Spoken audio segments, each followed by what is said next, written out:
నమస్కారం. ఇప్పుడు తాజా వార్త. ఆంధ్ర రాష్ట్ర డిప్యూటీ స్పీకర్ రఘురామకృష్ణంరాజు పైన పివి సునీల్ కుమార్ మరోసారి తీవ్రమైన వ్యాఖ్యలైతే చేశారు.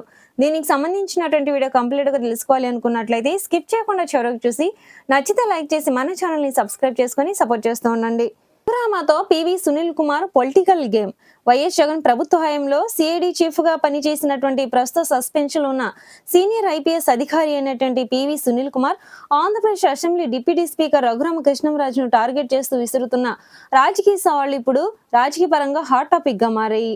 రఘురామకృష్ణంరాజును బూచిగా చూపిస్తూ సునీల్ కుమార్ తన భవిష్యత్తు రాజకీయ ప్రవేశానికి పక్కా రూట్ మ్యాప్ సిద్ధం చేసుకుంటున్నారు. సిఐడి చీఫ్ గా ఉన్న సమయంలో రఘురామకృష్ణంరాజును అరెస్టు చేసి కస్టోడియల్ టార్చర్ పెట్టారన్న ఆరోపణలు, కేసులు ఎదుర్కొన్న పివి సునీల్ కుమార్ ఇటీవల కాలంలో పూర్తిగా పొలిటికల్ లీడర్ గా అవతారం ఎత్తారు. రఘురామ గనుక తన పదవికి రాజీనామా చేస్తే ఆయనపై తాను పోటీ చేసి 1000 ఓట్ల మెజార్టీతో ఓడిస్తానని కూడా సునీల్ కుమార్ సవాల్ అయితే విసిరారు.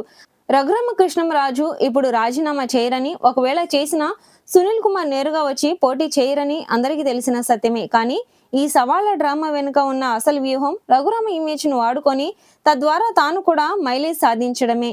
ఈ వివాదంలో అత్యంత విచిత్రమైన అంశం ఏంటంటే పివి సునీల్ కుమార్ ఇంకా అధికారికంగా పోలీస్ సర్వీసులోనే ఉన్నారు. ఈ నెలాఖరులో రిటైర్ అవుతున్నారు. జూన్ 30న ఆయన రిటైర్మెంట్ అయితే ఉంది.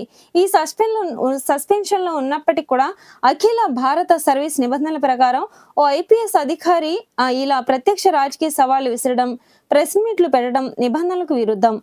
తాను సర్వీస్ లో ఉన్నాననే విషయాన్ని కూడా పక్కన పెట్టి నేరుగా అసెంబ్లీ డిప్యూటీ స్పీకర్ రఘురామ పైన ఈయన పొలిటికల్ అటాక్ చేయడం ద్వారా త్వరలోనే తాను పూర్తి స్థాయి రాజకీయాలు రాబోతున్నాననే స్పష్టమైన సంకేతాలను కూడా ఆయన ఇస్తున్నారు. భీమవరం వేదికగా జరిగిన దళిత సామాజిక వర్గాల సమావేశంలో సునీల్ కుమార్ మాట్లాడిన తీరును గమనిస్తే గనుక ఆయన రిటైర్మెంట్ తర్వాత నేరుగా వైఎస్ఆర్సీపీ జెండా కప్పుకోవడానికి సిద్ధమయ్యారని స్పష్టమవుతుంది.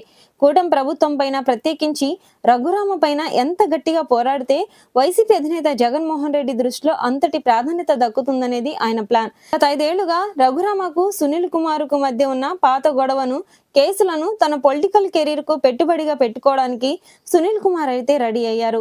రాజకీయాల్లోకి రావాలనుకునే ఏ నాయకుడన్నా సరే ఏదో ఒక బలమైన ఇష్యూని లేదా ఒక పెద్ద లీడర్ ను టార్గెట్ చేయడం ద్వారా పూర్తిగా గుర్తింపు తెచ్చుకోవాలని చూస్తారు.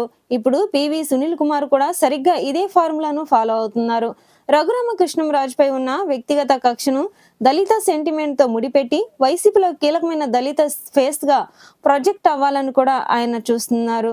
అయితే మరి కాకి చొక్కా విప్పేసి ఖద్దరు చొక్కా తొడగడానికి సిద్ధమైన ఈ మాజీ సిఐడి బాస్ ప్లాన్ మరి వర్కౌట్ అవుతుందా లేదా అనేది వేచి చూడాల్సిందే.